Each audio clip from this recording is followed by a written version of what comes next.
All right, guys. If you're here for positivity, then you're going to be searching pretty hard because I'm going to be straight up. I'm going to be real here. I'm not happy. I'm not even close to being happy. And I don't know what the heck is going on, but I just watched my team, my college football team, the team I am a graduate of. I didn't play for the team, of course, but I do consider myself a Husky in my own way. I just watched my team a week after barely gutting out an embarrassing win against a terrible opponent, getting an opportunity to start setting things right, and then do the exact same thing again, which it can't help but raise questions. It can't help but raise questions that I didn't even have after last week. I was upset about last week, but at least last week I could say, well, it was a letdown game after Oregon. There was some bad weather. We had a bunch of injuries. And it's like, okay, stuff happens, right? Stuff happens. Even the greatest teams have letdown games. Even the greatest teams don't show up in full. We got the win. We were lucky to get the win, but we won. Okay, let's just move on. But this time I can't really say any of that. The weather was perfect. You're playing a team that is probably worse. It's not a letdown game anymore. Oregon was 2 weeks ago, and I'm in shock at how incompetent this team looked for good portions of this game on both sides of the ball. And I know that sounds weird because we scored 42 points, but yeah, I saw a lot of problems on the offensive side of the ball. I saw problems on the defensive side of the ball. This was this was embarrassing for large sections of the entire run through. There was never a point in this game where we had extended periods of competency. Every time it felt like we were about to put it away. Every time it felt like we were about to start closing it out and putting some meaningful distance between us and Stanford, we'd find another way to suddenly make it a good game again. And I can't believe we would play like that the week after we played the way we did against Arizona State. That was your game where you got to mess around and still win. Now you're still messing around? Or maybe you're not messing around. Maybe you're just not that good. Maybe you're just not that good. Now we have to start wondering, did this team beat Oregon and think it's over now, we're good, the season's over? Like, beating Oregon is the national championship. So, I don't know. I can't figure this one out. I am very confused as to how the team could come out like this in this game. You've got an opportunity to dispel the nonsense of last week, and I see the exact same stuff. I see penalties. That first Stanford drive was basically all our penalties. We had 35 yards of penalties on that drive. Two personal fouls and offsides, I think. So we've got the penalties. We've got the drops. I've never seen these receivers look this bad, and obviously Jalen McMillan, just go sit down for the rest of the season. Like, I'm sorry. I love you. I actually think you are a future first round pick in this league, but my God. At least you have the talent for it, but you just can't catch a break this year. You can't stay on the field. Just sit down, man. But O'Dunsey with the drops, O'Dunsey with the fumble when we were about to put the game away, O'Dunsey with the very questionable effort on the interception that nearly blew the game in the end zone. Like, you've got some of these great catches in this game, like those one-on-one balls we chuck up to O'Dunsey and he goes up and makes an awesome play on it. Like, you've got those plays, and then you've got the point blank, easy, no doubt about it catches that we need to keep the offense moving, and he drops it. Polk had a drop. I think our tight ends had there were like 5 or 6 drops in this game by receivers. I couldn't believe it. That's supposed to be a strength of the team, and not only are they occasionally struggling to get open now, like sometimes Penix is standing there looking, and I'm thinking to myself, it's not like Stanford only rushed one guy on this play. Somebody should be open, and it doesn't really look like anybody's getting open. So, um, yeah, I'm just kind of speechless. at how mediocre these receivers looked for most of this game. You see the awesome plays, like Polk had an amazing catch. Odunze had the great touchdown catch. There were some great plays in this game, but then they break it up. They ruin it by finding another play where they're just going to give no effort. And I I guess if you're looking for somebody to praise for this, because we did score 42 points and easily should have scored more. Penix played a really good game. I know he missed a few throws, but overall, Penix played great. A lot of the incompletions were drops that were completely not his fault. Penix, I don't believe he's healthy, and he's gutting it out. So shout out to him. Shout out to Johnson, Dylan Johnson. He's doing what he can back there as a running back, grinding it out. I thought he had a pretty good game. He is doing his best to balance out this offense. But other than that, it's hard to find guys, really. Like, you can find guys, but they're inconsistent. They're not consistently grinding right now. They're not consistently performing. Like Odunze, like I said, he makes these great plays, and then he's dropping passes, then he's fumbling the game away, then he's involved in the game-changing interception that very nearly cost us this game. And you just look up at the scoreboard at the end of the game, and you're like, we got to 42 points, but there are only two guys on this team I'm happy with right now. And that includes the offensive line because, man, the A-gap pressure is killing us. What is going on? We can't protect the A-gaps. And the defense, just so lacking consistency and fluidity, right? They have a good drive, and then the next drive, they're committing penalties. Muhammad had multiple penalties in this game. Muhammad was terrible in this game, by the way. You've got, I know you've got backups playing up and down that defense. You're down to your fourth string safety.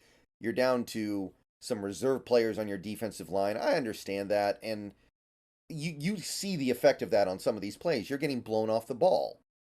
But the tackling is still awful. Like how many games can this team play where they just can't tackle? Like, not even missing tackles on a 250-pound running back. We're missing tackles on QB scrambles. Like, the quarterback's running around. He's not Johnny Manziel. He's not Michael Vick. He's not Cam Newton. You should be able to tackle that guy. So, I can't believe this. I mean, I can kind of believe it, but the degree to which this defense just spent this whole game giving up short completion, and then as soon as they come up trying to do something about it, boom, they're giving up the long play. It's like, you're making this too easy for the opposing offense, it feels like. Whatever it is that you're trying to take away, every single play, it feels like Stanford's just going for something else.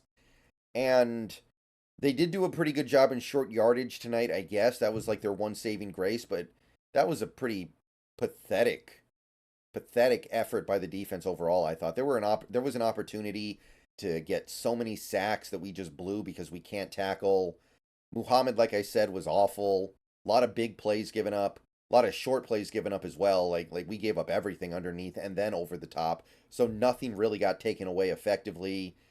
Stopping the run was okay, I guess. They didn't run the ball that much, it felt like, but I when you drill right down to it, I'm talking about all these players, I'm talking about all this execution stuff, but the failures of this game squarely come down to one man as far as I'm concerned. It's Kalen DeBoer. That was bad. And this is on his head. Yeah, we're mad at some of these players, we're disappointed in some of these players, but bottom line, point blank, period, DeBoer did not do his job this week because the guys were not ready. These guys were not prepared to play against the Stanford Cardinal. On no level were they prepared. Like, yeah, you've got 6 touchdown drives on offense. Oh, great. You scored 6 touchdowns. Guess what? We also had 5 3-and-outs?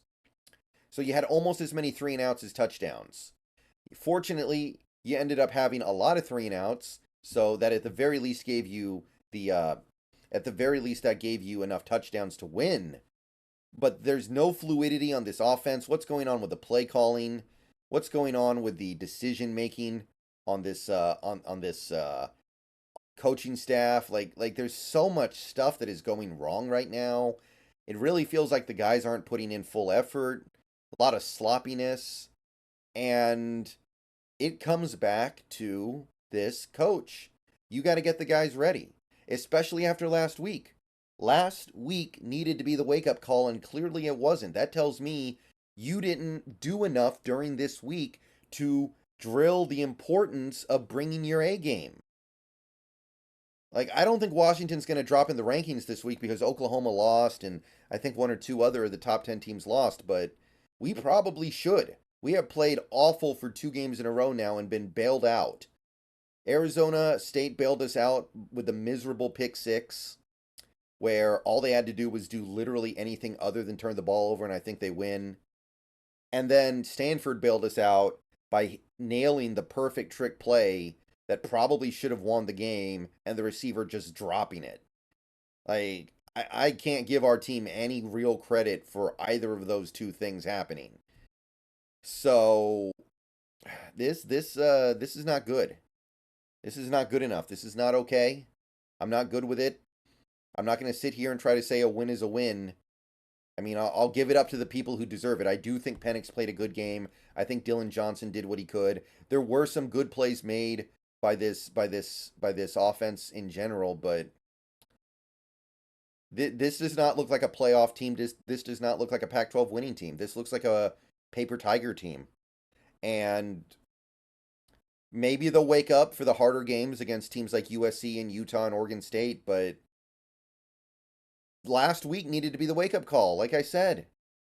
So, DeBoer, you got to do a better job this week getting the guys ready. Because I don't believe they're so bad right now that playing like that is excusable. Getting into dogfights with Arizona State and Stanford is not okay. So, I'm going to go ahead and get on out of here. I'm going to take care of some stuff, jump on Twitch in a little bit, but I'm sorry, some stuff needed to be said.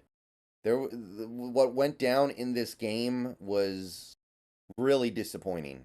I was really disappointed in the way this team came out and played today, because bottom line, they had every opportunity to correct the things from last week.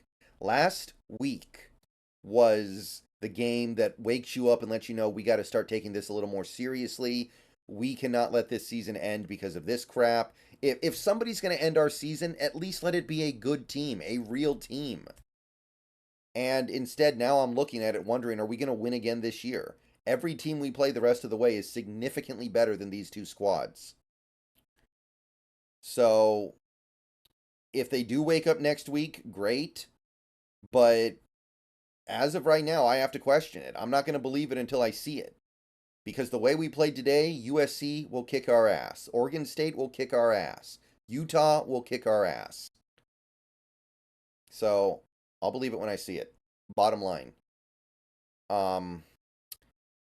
What I don't got nothing else. Like, we can't force turnovers.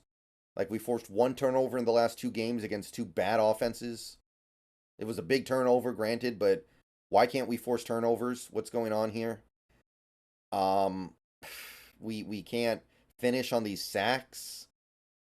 I'm just gonna go ahead and get out of here. I don't know what else to say. I'm genuinely shocked that the team could play that bad a week after playing that bad. I really am. And at this point, I can't really expect them to just wake up because, oh, we're playing USC and USC's can be better, blah blah blah blah blah. I don't know right now. I don't know nothing. But we're going to find out in a week, I guess. All right. So Washington gets the win. They have the most annoying and least satisfying 42-point game ever. They give up 33 points on defense. And by the way, Ayaan, or however you pronounce his name, their star wide receiver went out. And I don't think he came back at one point.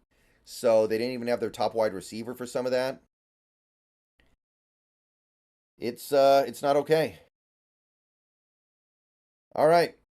See you guys later. Bow down to Washington. We're 8-0, but there's some really concerning stuff here right now, and I'm hoping that this team doesn't need to lose a game in order to pull their heads out. See you guys later.